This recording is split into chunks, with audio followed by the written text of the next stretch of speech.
Eu tenho o prazer de estar aqui com o Roberto Hugo da Costa Lins, que é meu marido, especialista em Batista da Costa, e que conhece a pintura do século XIX, século XX no Brasil, e muito bem. Atenção, todos são muito bem-vindos, e então eu apresento o Roberto Hugo da Costa Lins, meu marido, e o... É um prazer estar aqui e poder, de alguma maneira, discutir sobre Batista da Costa, que foi um dos maiores paisagistas brasileiros do século XIX. Eu queria começar falando sobre o século XIX. Muitas pessoas interessadas em arte pensam que a arte brasileira passou a existir depois da Semana de 22. Na realidade, o período do século XIX foi um dos períodos mais importantes da arte brasileira. Começou com a missão francesa em 1816, com dois grandes pintores, o Tonnet e o Debré. Depois, a fundação da Academia Nacional Real de Arte. E a chegada ao Brasil do Grimm, Johann Georg Grimm, que foi um grande pintor que levou os pintores brasileiros ao ar livre. Eles pintavam as paisagens dentro dos estúdios e o Grimm passou a levar um grupo de pintores para o ar livre. Os dois mais importantes alunos do Grimm foram o Castanheto e o Parreiras. E o Batista da Costa, que foi o grande nome da paisagem do século XIX. Ele nasceu em 1865, em Itaguaí. Foi um menino muito pobre, ficou órfão aos 8 anos de pai e de mãe.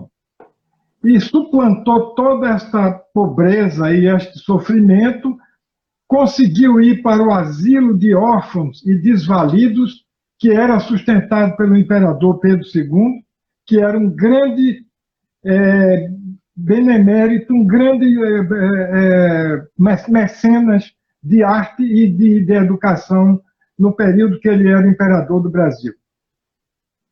João Batista da Costa, então, com 15 anos, passou a ser aluno da Real Academia de Arte, que hoje é o Museu Nacional de Belas Artes, e chegou a ser professor da Academia de Belas Artes, e depois foi seu diretor. E ele foi reconhecido pelos seus pares, ele ganhou um prêmio de viagem. Em 1894, esse prêmio foi instituído pelo imperador e depois, no início da República, continuou sendo dado esse prêmio de viagem. E ele ganhou esse prêmio em 1894, ganhou a medalha de ouro de segunda classe em 1900, ganhou a medalha de ouro de primeira classe em 1904, e em 1915 ele ganhou a grande medalha de ouro de honra. Então foi uma pessoa reconhecida em vida como um grande pintor que ele foi. Então vamos ver alguns quadros dele, para que nós possamos observar e discutir sobre a pintura do Batista da Costa. Essa paisagem de Vila Isabel, de 1892, é de uma coleção particular, e é uma pintura muito bonita. Observem o verde e a pintura do céu. O Batista da Costa foi chamado por alguns como o pintor do verde, porque ele tinha 70 tonalidades diferentes de verde. A seguinte. Também, a outra paisagem de Vila Isabel, também de 1892, que está no Museu da República. Observe as árvores e as tonalidades diferentes do verde. Aqui você nota o barro vermelho e o verde. É uma pintura do Museu Nacional de Belas Artes. Também em Vila Isabel. É um quadro muito bonito e muito interessante, mostrando a capacidade dele de criar e de reproduzir a paisagem. Este quadro mostra essas flores. É o bairro da Mangueira. O bairro da Mangueira. E é um quadro muito bonito, no sentido de que ele mostra o céu azul, uma característica do Batista da Costa, com nuvens esparsas e com verde exuberante. Outra característica do Batista da Costa que não é visível nesse quadro é a água.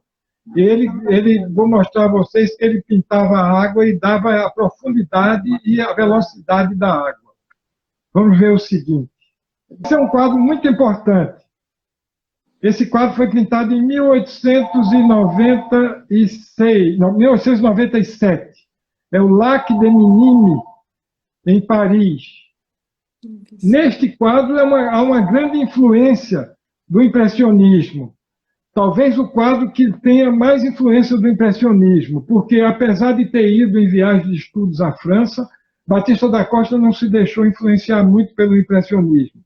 Mas nesse quadro nota-se uma nítida influência do impressionismo, com um verde exuberante e o reflexo das árvores na água.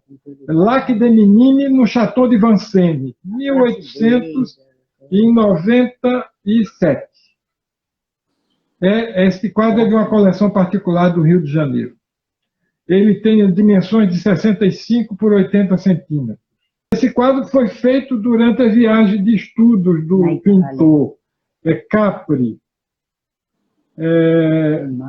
Observe a água, o movimento da água, a cor da água, e observe que à direita, na montanha, tem uma senhora jovem sentada, que é a primeira esposa dele, e que morreu naquele ano ainda. O céu entremeado com nuvens e um pouco o azul daquela última montanha. Com diferença em tonalidade das montanhas. Então é um quadro muito bonito que mostra o movimento da água e foi pintado em 1898. Ele está na Pinacoteca do Estado de São Paulo. Esse quadro está no Museu do Estado de São Paulo. Seguinte. Esse quadro foi pintado em 1905. Já no século XX. Ele retrata a região de Poços de Calda, em Minas Gerais. Observa a placidez do garoto pescando, a água correndo embaixo e as diferentes tonalidades do verde. É um quadro muito bonito, tem uma moldura original da época e realmente esse quadro ganhou medalha de ouro quando foi pintado. Ele teve um prêmio de medalha de ouro na exposição. Aí é Leme, Morro do Leme, 1906. Observe novamente a água com espuma, e o que ele consegue dar um movimento grande na água e o céu entremeado de nuvens. As ondas muito bem pintadas, ele deixa transparecer o movimento da água. É um quadro muito bonito e que se encontra na Pinacoteca do Estado de São Paulo. Também, apesar de ser pintado no Rio de Janeiro, ele está na Pinacoteca do Estado de São Paulo. Seguinte, por favor.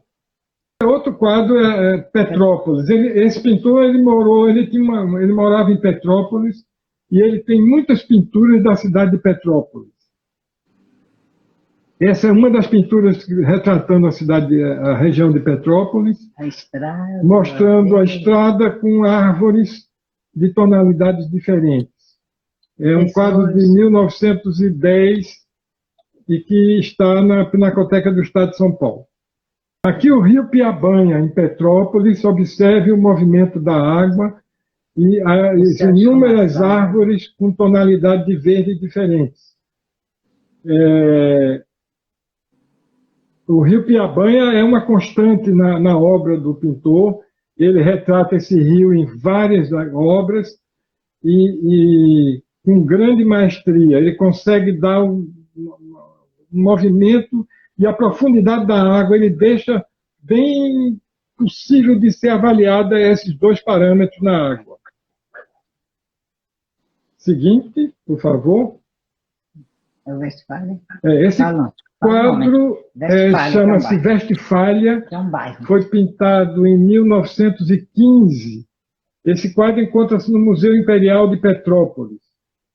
É um quadro muito bonito, tem muito grande, tem uma água parada do lado direito, que é um pequeno riacho, e nota-se uma luz que vem do interior da floresta. Em alguns quadros desse pintor, você nota essa luminosidade dentro da floresta, uma luminosidade que ele consegue fazer aparecer as tonalidades diferentes do verde. Aqui é a Casa do Barão do Rio Branco. Esse quadro foi fotografado por mim em 2011. 2011, ele se encontrava no Museu do Itamaraty. O Rio Piabanha e a casa do Oswaldo Cruz, do Barão do Rio Branco. E agora está E agora ele está no gabinete do presidente da República. Tem uma foto desse quadro com o presidente da República, o Michel Temer, na época que ele era presidente da República. Então é um quadro muito bonito, estava no Museu do Itamaraty e agora está no gabinete do presidente da República. Observem novamente as sombras e o verde, e que o artista é mestre nessas tonalidades diferentes de verde. Vamos ver o seguinte. O plenilúnio é uma vista da Baía da Guanabara, na lua cheia, está na Biblioteca do Estado, em Niterói. E, apesar dele ser um paisagista, ele também pintou vários retratos. Esse quadro mostra a lua com o reflexo na água e o verde notar bem diferenciado. O azul do céu muito próximo do azul da água. Vamos ver o próximo. Sapucaieiras engalanadas. Isso é lindo, né? Esse quadro belíssimo, onde ele mostra essa tonalidade vermelha que é rara, né? das sapucaieiras, que está no Museu Nacional de Belas Artes, no Rio de Janeiro. É um quadro com uma placidez, tem uma exuberância de paisagem, de verde, e que esse vermelho que é muito raro de ocorrer. Ele está no Museu Nacional de Belas Artes, do Rio de Janeiro. Vamos ver o seguinte. Esse quadro está no Museu Nacional de Belas Artes, é uma paisagem de Petrópolis. Observe os reflexos na água e observe as inúmeras tonalidades de verde. É um quadro muito famoso que participou de várias exposições e talvez é o quadro mais famoso dele, que se encontra no Museu Nacional de Belas Artes. Belíssimo quadro, mostrando toda a exuberância da vegetação e o céu azul, com nuvens. Muito interessante. É talvez a obra mais importante do pintor que se encontra no Museu Nacional de Belas Artes. Seguinte.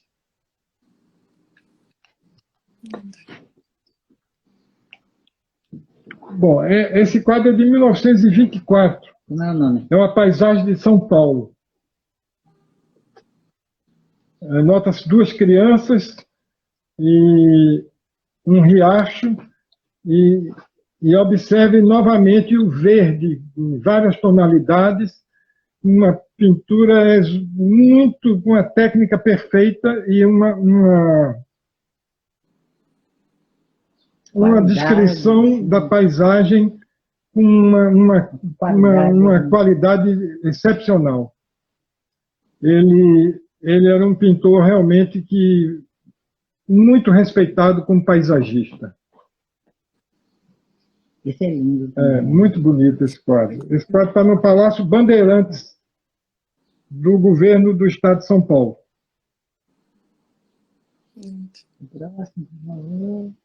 Então, eu queria chamar a atenção É o último? para a água, para o barro vermelho e para as tonalidades, inúmeras tonalidades de verde. E nessas paisagens que o pintor é mestre, nessas pinturas de paisagem. Ela disse, muito boa a sua análise em todas as telas, em detalhes, ver o movimento da luz e cores transparecerem, sobretudo nas telas petropolitanas, imagens bucólicas. Vale ressaltar que eu sou moradora de Petrópolis, estou muito feliz de ver Petrópolis, sou petropolitana, moro aqui e fiquei muito feliz de ver as obras e reconhecer alguns lugares, obviamente, muito diferentes, mas fiquei fascinada por mais essa aproximação, né? A Cíntia está dizendo que, o senhor, que ele retratou muito bem a luz do sol nas árvores, e realmente a gente vê essa riqueza de detalhe, e eu fiquei impressionada com a informação que o senhor trouxe dos 70 tons de verde. Gente, como ele conseguiu! Maravilhoso!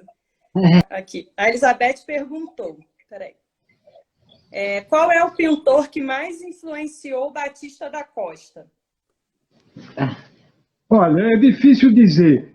Na realidade, a pintura dele é muito semelhante à pintura de Winslow Homer, que é um americano. Ele nunca teve nenhum contato, nem nunca viu nenhuma pintura do Winslow Homer. Eu acho que ele foi um talento. Era um menino muito pobre, ele sofreu muito, e eu tenho a impressão que ele mesmo foi para a academia aos 15 anos. Autodidata, né? Ele foi um autodidata e que se aprimorou na Academia Nacional de Belas Artes. Maravilha. Nossa, é muito bom a gente não só ver as telas e apreciar, mas conhecer a história. A Elizabeth colocou aqui outra pergunta, né? Com quantos anos ele morreu e a quantidade de telas, né? Quantas telas ele deixou? Mais de 1000. Olha, calculamos que ele tenha feito 500 telas. Uau. Tem 450 identificadas. Eu acredito que ele, em torno de 500 pinturas, ele deixou. Ele morreu em 1926, com 61 anos. Muito jovem. Muito jovem. Verdade. Maia, eu acho que é o dos netos, ou não? Que está perguntando aqui, acho que né? Tá perguntando se Batista da Costa foi reconhecido e celebrado ainda em vida. Foi, ele ganhou vários prêmios, ganhou 3 medalhas de ouro pela obra e ganhou uma viagem de estudos, que ele nunca seria capaz de fazer se não tivesse ganho, porque ele não tinha recursos para isso. De forma que ele foi reconhecido em vida, ele foi professor da Academia de Belas Artes, e chegou a diretor da academia. Então, ele foi reconhecido pelos seus pares e recebeu vários prêmios. Então, ele realmente foi reconhecido em vida. Agora, eu queria falar uma coisa. Sim, professor. Aqui é o livro. Esse livro é que eu vou dar às pessoas. Olha! Nesse livro estão essas fotos, mas tem muito mais, tem 120. Nossa, o livro que o Roberto organizou, pesquisou, e tem o texto também. Então, essa é a surpresa, é o brinde. Que maravilha! Olha aí, tem uma na coisa, e a pessoa basta mandar o e-mail para mim. Maravilha! Sabe? Então, a gente quer partilhar isso com todos vocês, porque, de forma geral, como o Roberto começou dizendo, tende a só pensar a arte brasileira de pintura depois da Semana de Arte Moderna, de 22. E nós temos muitos outros. É porque nós já estamos chegando no fim do ano e por isso que eu vou interromper aqui. Mas qualquer pessoa que quiser sugestões para janeiro, nós estamos aí. Então, tem algumas perguntas aqui ainda, mas eu acabei de Pode fazer. Eu acabei de ler o comentário aqui da Juliana, que o livro é escrito pelo senhor, é isso mesmo? Olha! Essa informação não pode passar assim. Que maravilha! Parabéns, doutor Roberto. É a família de talentos talentos aí. Aos Não, poucos, só ele. É muito importante a divulgação. Se você fizer uma enquete na calçada, perguntar quem foi Batista da Costa, algum morador aqui vai dizer, é uma rua que tem logo ali, perto do Hospital da Lagoa. Somente isso. Mas é bom que as pessoas saibam e vejam. E então... Isso que a senhora acabou de mencionar, a Elizabeth está perguntando aqui. Se o Batista da Costa foi reconhecido, por que não se conhece tanto ele? É a pergunta que ela está fazendo.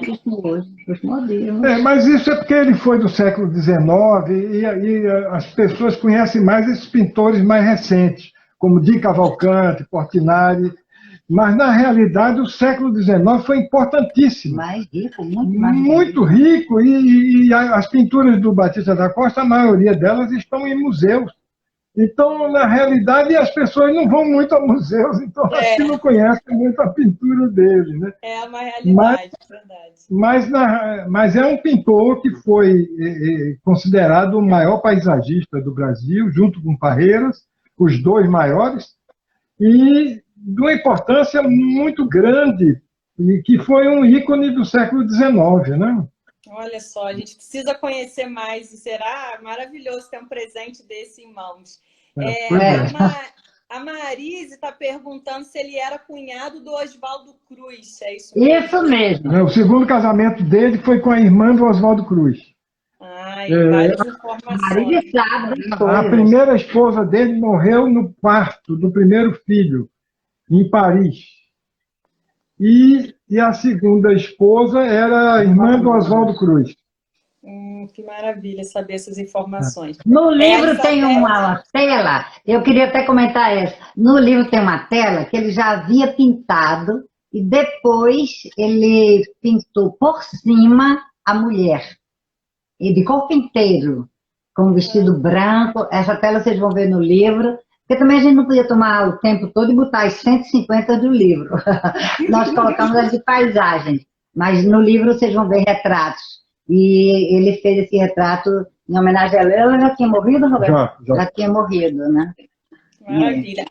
A Elizabeth está perguntando se... Eu gosto muito dessa tela.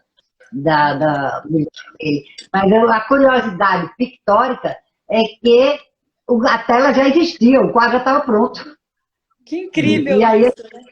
Ele aí resolveu pintar por cima a figura. E como se você não souber dessa informação, não vai nem imaginar. Interessantíssimo. A Elizabeth está perguntando quantos livros existem sobre o Batista da Costa? 3 livros.